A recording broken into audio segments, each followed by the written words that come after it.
Amém, queridos? Glória a Deus. Nós vamos dar continuidade à mensagem da semana passada.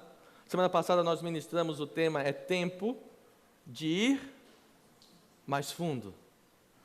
Portanto, hoje nós temos a parte 2, é tempo de ir mais fundo, parte 2. E coloque do lado da parte 2 aí a seguinte pergunta: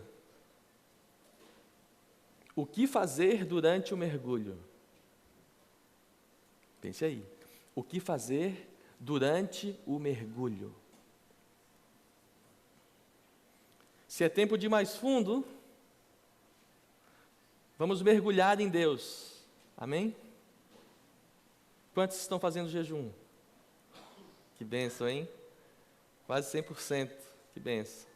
Nós vamos orar e ungir de novo no final todo mundo. Glória a Deus. Amado, eu queria que tu pensasse no momento onde tu mergulhou numa praia, mergulhou numa piscina. Pense aí, qual é a tua reação natural quando tu dá o teu mergulho? Tu está diante da oportunidade de mergulhar, agora eu vou. E tu mergulhas. O que tu faz? Prende a respiração. Fecha os olhos, né? Normalmente são as duas reações imediatas. Prende a respiração, porque não dá, né? Mergulhar e respirar não funciona. E fecha os olhos. Mas se tu fecha os olhos, tu deixa de ver o que está embaixo. Tu deixa de estar diante de um novo mundo e tu perde uma oportunidade incrível. Não é mesmo? Quantos já, com essa consciência, tentaram abrir os olhos? Deu para ver muita coisa? Mais ou menos, né? Mais ou menos.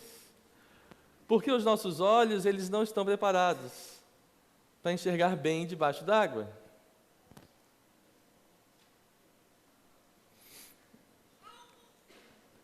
Eu quero pegar o exemplo de um mergulhador e tratar a mensagem com vocês nessa parte 2 por este aspecto.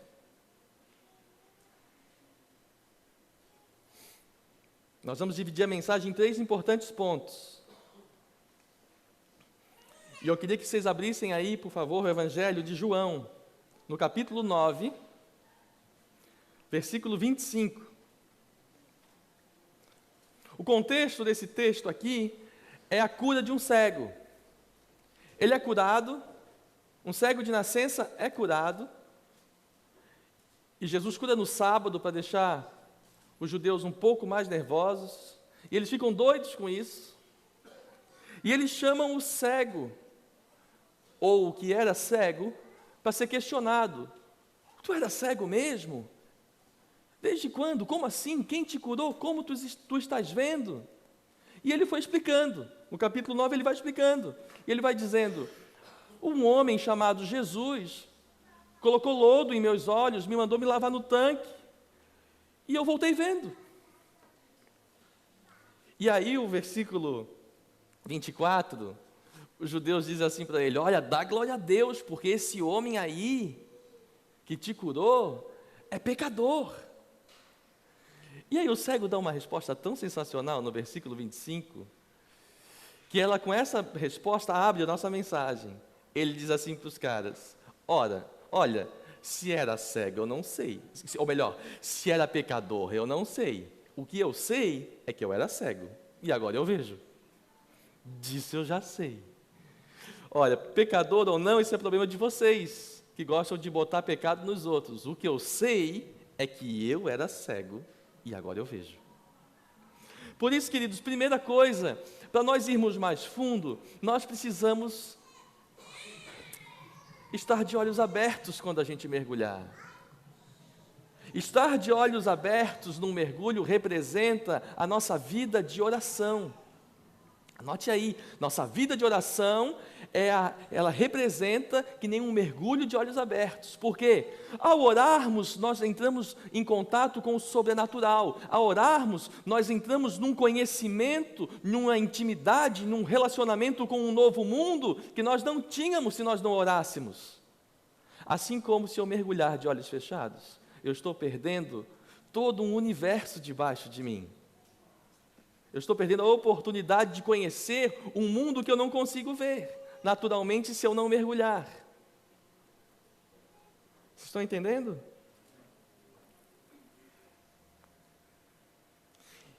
No Evangelho de João, capítulo 17, versículo 3,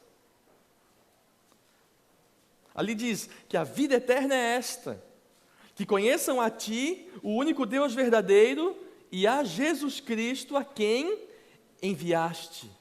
A vida eterna é composta por conhecimento do Pai e o conhecimento do Filho. Como eu conheço o Pai e conheço o Filho, senão através da oração? Quando eu tenho uma vida de oração, quando eu me relaciono com Deus, eu estou abrindo os meus olhos para o reino de Deus, para as coisas de Deus, e assim eu tenho a oportunidade de conhecer algo que eu nunca iria conhecer antes se eu não me relacionasse com Deus. A oração nos leva a viver do sobrenatural de Deus, da intimidade, do reino eterno, do que é celestial.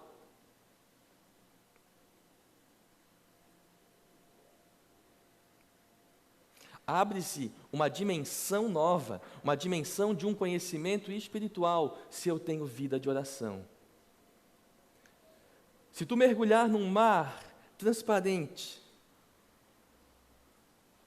aqui na ilha, ao nosso arredores aqui, eu acredito que uma das praias mais limpinhas, cristalinas de água é a praia da Ilha do Campeche. Alguém já foi na Ilha do Campeche? É bem limpinha, não é? Bem transparente, é quase azul. Aí tu estás lá, e tu mergulha, e fica o tempo inteiro debaixo d'água de olhos fechados. O que tu percebeu?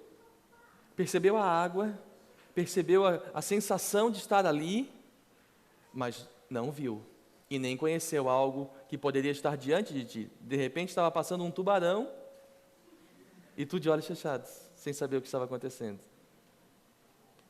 De repente estava passando um cardume lindo de peixes todos coloridos, e tu ali de olhos fechados, perdendo aquela sensação maravilhosa de conhecer um universo totalmente novo.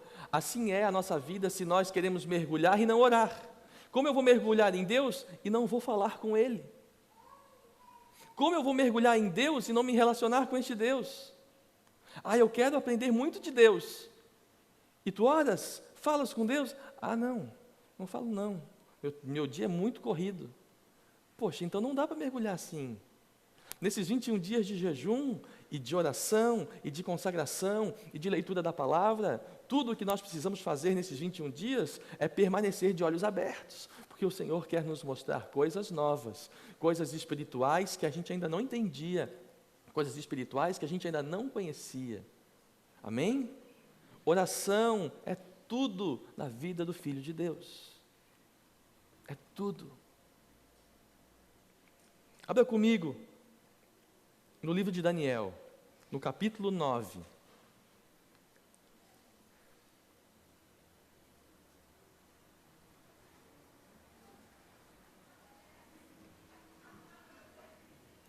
Livro de Daniel, capítulo 9, nós vamos ler a partir do versículo 1, vamos até o 10, e depois nós vamos pular para o versículo 18 e vamos até o 23.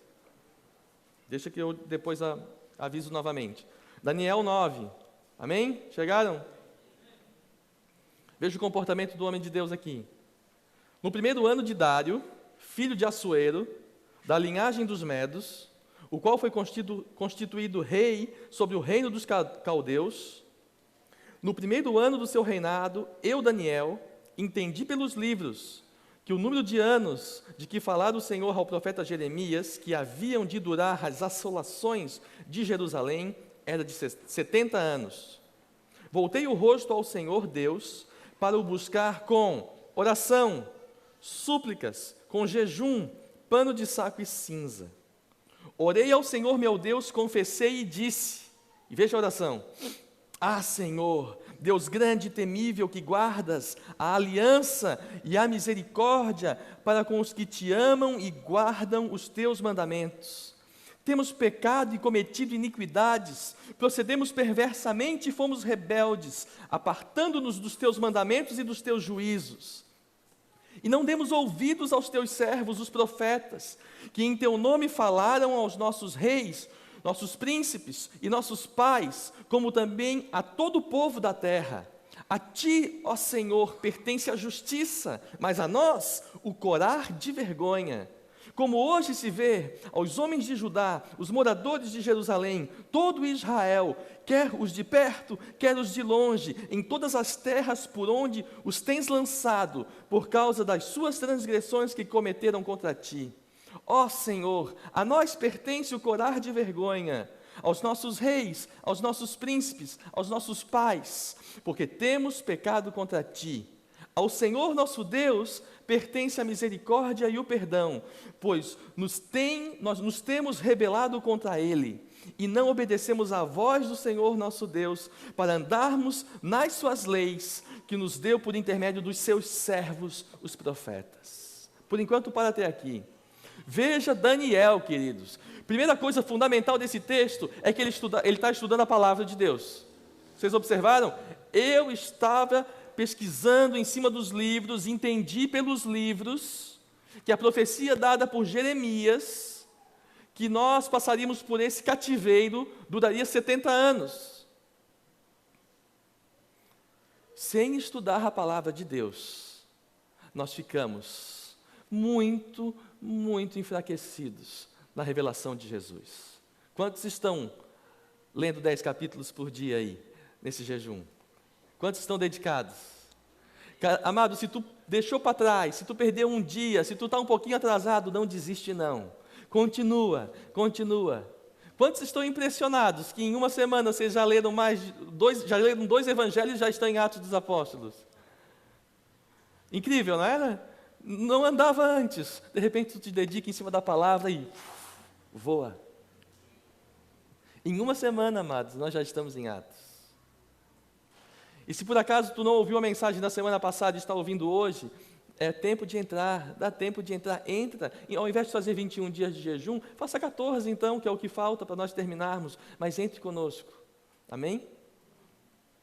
Daniel está estudando a palavra de Deus. Ele entendeu pelos livros que a revelação se cumpriria em 70 anos. A profecia se cumpriria em 70 anos e então ele começa a orar. E ele não ora de qualquer forma, ele entra na presença de Deus, ele volta o seu rosto para Deus com oração, súplica, jejum. E panos de saco em cinza, que era um hábito do povo judeu de demonstrar, né, a contrição do seu coração. E a oração de Daniel, ela é maravilhosa. Este homem aqui não é um homem comum. Ele é um homem amadíssimo por Deus, íntimo de Deus. Só que quando Daniel vai orar, ele ora por si e pelo povo, e ele se inclui. E ele diz, Senhor, nós temos pecado contra ti. Daniel não era rebelde a Deus. Daniel era obediente em todas as coisas. Mas na hora que ele vai orar pelo seu povo, ele inclui-se e coloca dentro da mesma situação, Senhor, nós temos pecado contra ti. Nós temos rejeitado a tua palavra, nós temos ouvido os teus profetas e ainda assim prestado atenção em outras coisas, se distraído com outras coisas e não com a tua palavra. E depois Daniel ainda acrescenta, Senhor, a ti pertence a justiça, mas a nós o corar de vergonha. Daniel, em outras palavras, ele se humilha na presença de Deus. E aqui está um exemplo para nós nesse jejum de 21 dias, querido. Todos vocês que estão lendo passaram por aquela passagem que o escriba chega diante de Deus e diz, Senhor, eu não sou como este aqui, eu sou aquele que dá dízimo, que separa o tempo para ti, e que faz tudo certinho. Vocês lembram dessa passagem? E Deus não aceitou a oração dele, porque ele se engrandeceu diante de Deus. O outro, em contrapartida, o mendigo disse, Senhor, tem misericórdia de mim, pecador. Foi isso a oração dele. E a Bíblia diz que este saiu justificado do altar. Por isso já serve de exemplo para quando tu entrar na presença de Deus nesses 21 dias. Entra na presença de Deus para limpar o teu coração, para pedir perdão pelos teus pecados, pedir perdão pelos pecados da igreja, pedir perdão pelos pecados do povo de Deus. Entra na presença de Deus como Daniel entrou e diz: Senhor, Tu és justo e nós, pecadores, Senhor, a mim pertence o corar de vergonha e a Ti eu só posso contar com a Tua misericórdia. Porque nós não temos ouvido os pastores, os profetas que têm anunciado Tua palavra, temos resistido. É assim que a gente tem que entrar na presença de Deus, amados. Primeiro de tudo, purificando e limpando o nosso coração, através da confissão dos nossos pecados, baseado no sangue de Jesus, que foi derramado por nós, e Ele, ao confessar os nossos pecados, nos purifica de todo mal. Amém? Agora continua, veja Daniel 9:18. Vamos continuar a oração. Daniel 9, do 18 ao 23.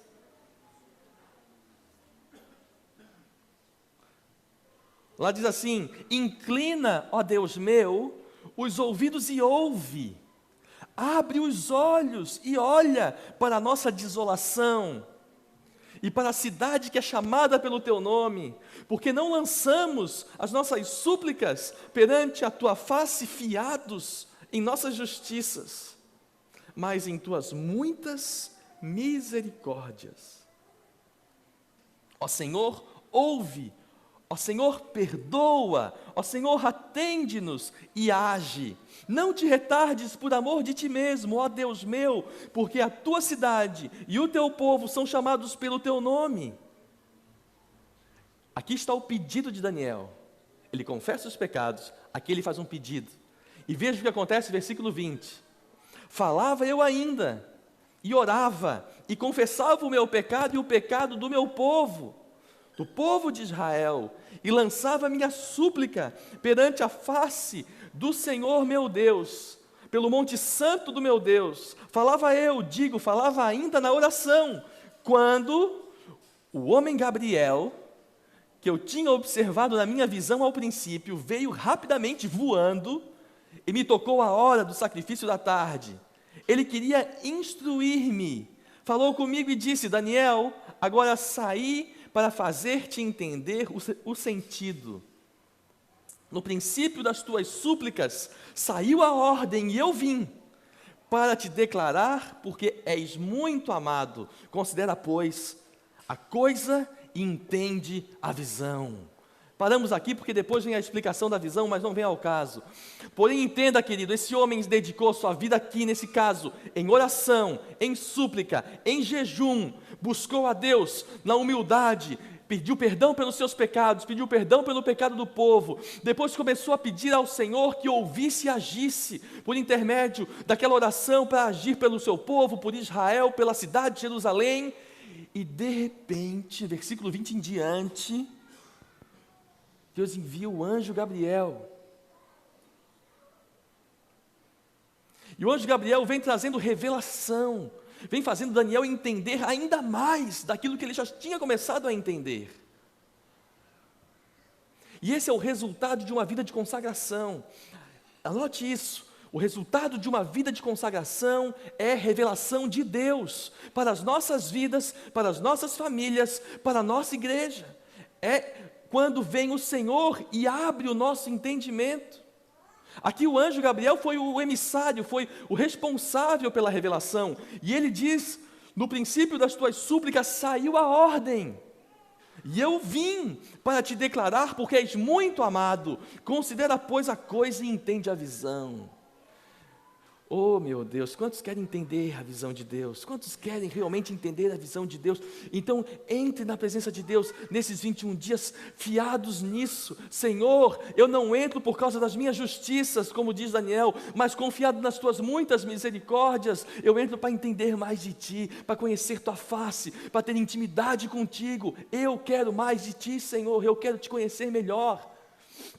Entre com esse foco, busque ao Senhor com esse objetivo, liberando o teu coração, limpando o teu coração e buscando a face de Deus, buscando a presença de Deus, porque, amados, se tem uma coisa que nos faz, como povo de Deus, em toda a história da igreja, diferente de qualquer outro, é a revelação de Deus em nossas vidas. Quando Deus nos revela algo, quando Deus nos mostra algo, isso é incrível, porque isso não é adquirido por um conhecimento natural, isso vem por um e-mail de Deus, isso vem por uma mensagem, um SMS, um WhatsApp de Deus. Deus envia direto para nós uma informação que a gente não tinha. De repente Deus acrescenta um conhecimento que foi Ele que trouxe através do seu Espírito Santo.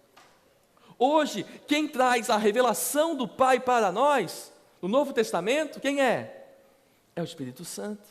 Ele nos revelaria, nos lembraria todas as coisas que Jesus falou. Ele nos explicaria em maiores detalhes, com mais profundidade, as coisas que na palavra começou apenas sendo anunciado e depois o Espírito Santo continuaria a obra.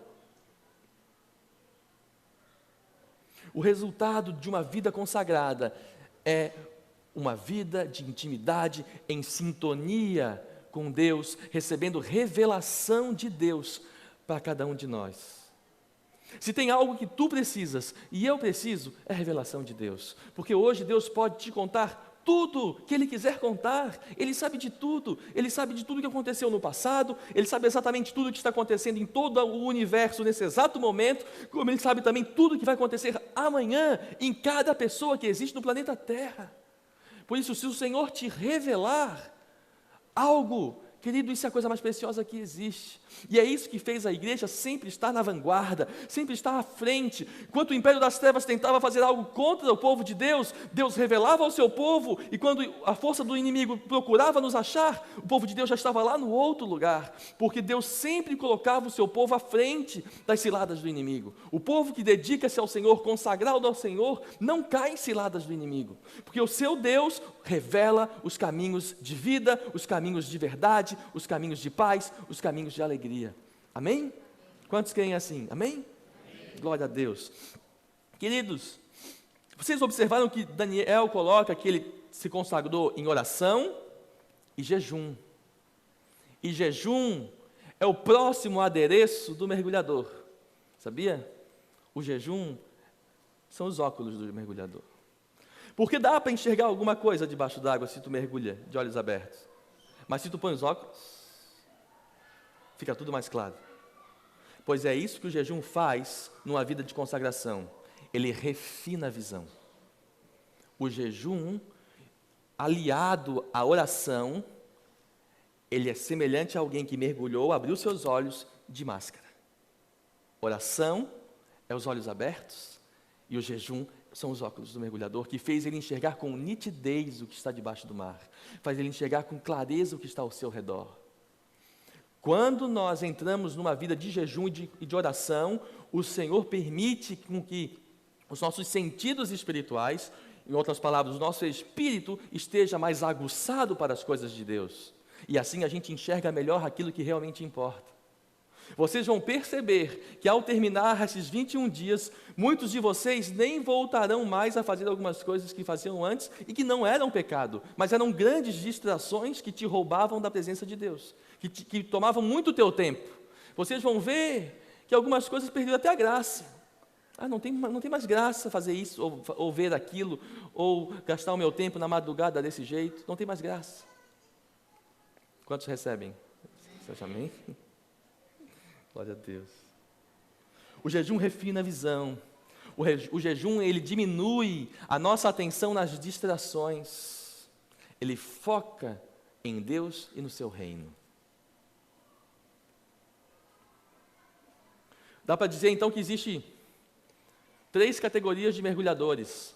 E aqui, mergulhadores somos nós, que queremos ir mais fundo. Amém?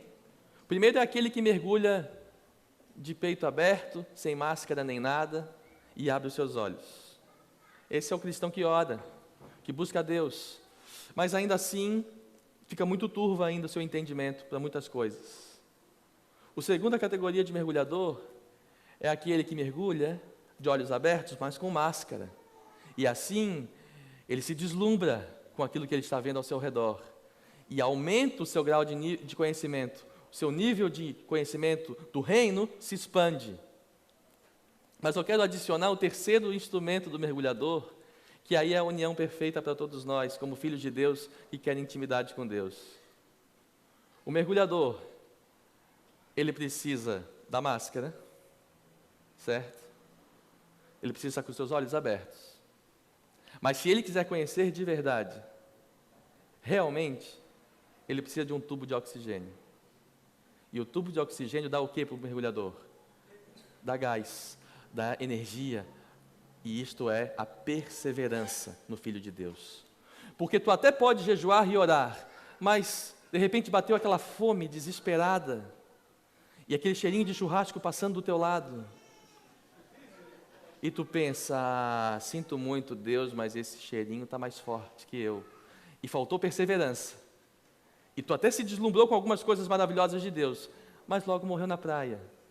Era 21 dias, e tu sucumbiu no segundo, no terceiro.